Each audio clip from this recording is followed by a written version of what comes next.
Hey guys, I'm back. I know I kept you waiting for a little while in this master bedroom video. Last week was a busy week with ski week, and we were out of school and just having some family fun. But I'm really excited because I have decided to take the theme of Hygge and discuss it as it relates to the master bedroom and really design in particular. It's something that I've been writing about on our blog since I launched the company in 2019, and I've talked a lot about personal wellness with my yoga background, how it relates into design, and how that can help us on an everyday level. So I was really actually very excited with our book club that we have launched, that I launched in January, to discover this book. It's called The Little Book of Hygge, and the guy who wrote it, I think his name is Mike Viking, or Viking probably. He is the CEO of the Happiness Research Institute in Copenhagen. And so he wrote a book about Hygge, which is not just Danish, but also a lot of the Nordic countries adopt these philosophies. And as it relates to the home, I have just a few topics that I wanted to kind of share with you, and they're all in the blog too. So I will link that as well. But I'm really excited because it's a lot of the things that we've been talking about. And one of the most important parts of our homes is lighting. And so whether you're looking at traditional lighting sources like lamps and can lights and things like that, or candles, it's all related. And actually a separate topic is fireplaces, but to me, they're very much interrelated. So the first thing to sort of tackle in your master bedroom, we're going to talk primarily about this space, is the lighting. So if you're fortunate enough to have some cans overhead, that's great. If you've got a fan, maybe you could replace it with a chandelier or something that's going to give you some more ambient lighting. You'll see in the photos, and you may have already seen, but we use sconces next to our bed. And sconces don't have to be tricky. You don't have to hardwire. There's a lot of great options now that are plug-ins. So where you'll see the wire, it's really not a big deal. You can kind of clean it up by tucking it behind and doing some 3M taping behind your bed. So that's an option too if the wires really bug you. But that lighting is really important. And if you can get it on a timer, not on a timer, sorry, on a dimmer, then even better, so that you can control sort of like daytime, nighttime, and the mood. And I'm going to just kind of show you the wish list here, and then I'm going to read them off to you. And I'm not going to go into great detail because I don't want the video to get super long. And also I've written about it in more detail in the blog. But one of the things that he talks about in the book is a nook. And I was really excited when we moved into this house because there was already a bench and some bay windows, which I'm sitting on, and the windows are behind me, obviously. The fabric that was on the cushion, I switched out for antelope fabric that I got on minted.com from an artist who created the fabric. It's not real antelope, it's just printed to look like it. But I love it because it's very earthy, reminds me of nature, which is another topic that he brings up. And so for me, it's not only soft and tactile, but it's also bringing in some aspects of nature. So that's actually really fun, and you don't really need to have a full nook. You can carve out a corner. It could be cushions, it could be a comfy chair with an ottoman, a place where it's a reprieve for you, essentially is what he's getting at. So Hygge is all about comfort, things that make you feel nurtured and supported, and ultimately will provide balance and peace for you. The second thing he talks about is a fireplace. Well, we already kind of spoke about lighting and a fireplace. Most of us aren't fortunate enough or live in old enough homes to have a fireplace in our bedroom.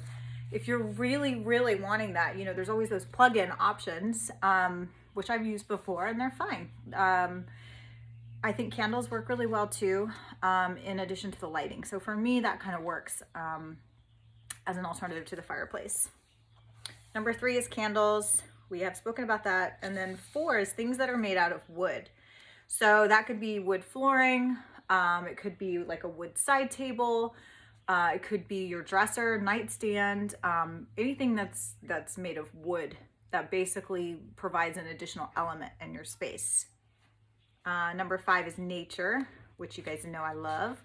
So bringing something from the outdoors in, like my garland that I did for the holidays, which is still in our living room because it's still holding up, which is great.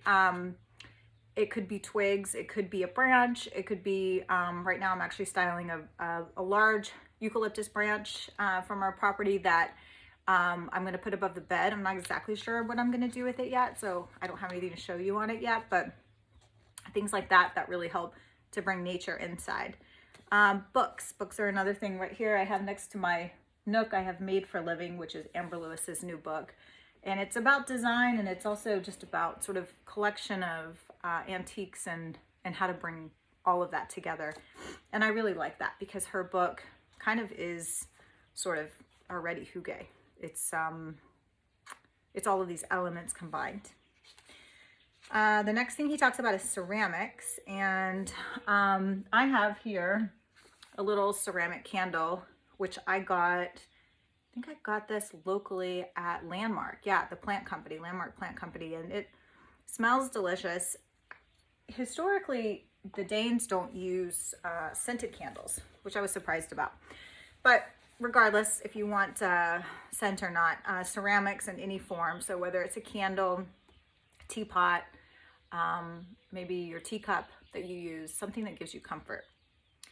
Tactile items. So tactile, anything that has some texture to it. So I'm sitting on like a cotton canvas cushion, but I also have this faux fur blanket that brings in another level of texture. There's also these pillows that are a little bit more rough, so they're like a heavier canvas, almost like a jute. So anytime that you can bring in many different elements in addition to your wood, in addition to the ceramics, those are all different tactile elements that help to provide a well-balanced space.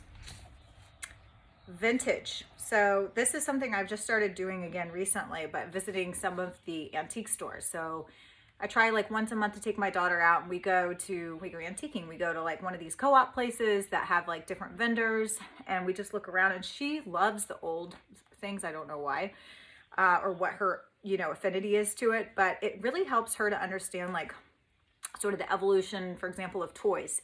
We have wooden toys back in the day, and then they went to plastic. Now they're coming back to wood. But what is the evolution of toys? Dishes, outfits, clothing. That's a really great example for the kids, especially to see. So incorporate some vintage, some things that tell a story. And then lastly, blankets and cushions. This is kind of an obvious one, but something that we really should pay attention to. And in our bedrooms, the best place for the cushions and blankets is on your bed. So my suggestion to you guys is start with as blank of a canvas as you can. I know on the list on Instagram, I mentioned like super comfy mattress and then like easygoing bed. I always use white on my duvet covers because I can bleach them. So if there's any stains, then I don't have to worry about it. I can just bleach it. And I know if it's clean, so that helps me too. But yeah, so that's my master bedroom suggestions. This book is awesome, and we're going to be covering it in the March book club. So there's a link in the blog for you guys to sign up, and I hope to see you there. Hope this was also helpful, and we will plan to probably keep this series going and do some more videos. Hope you guys enjoy. See you soon. Bye.